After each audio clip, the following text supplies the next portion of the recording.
ફરી માવઠાને લઈ હવામાન વિભાગની આગાહી 19 અને 20 એપ્રિલે પડશે માવઠું 6 જિલ્લા માટે એલર્ટ।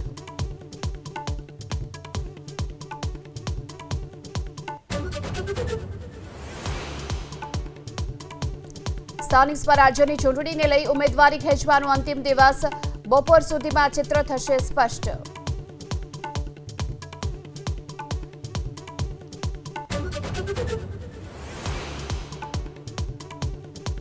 सम्राट चौधरी संभाळशे बिहारनी धुरा। जेडीयू दळना नेता बनी शके छे डेप्यूटी सीएम। 10:50 योजाशे शपथ ग्रहण।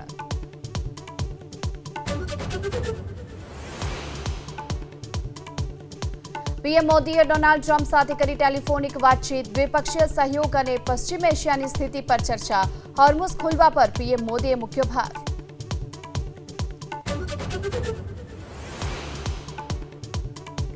આજથી અમરનાથ યાત્રા માટે રજીસ્ટ્રેશન ચાલુ। વિવિધ બેંકોની શાખા અને શ્રાઇન બોર્ડની વેબસાઇટ પર કરી શકાશે બુકિંગ। 3 જુલાઈથી શરૂ થશે આ યાત્રા।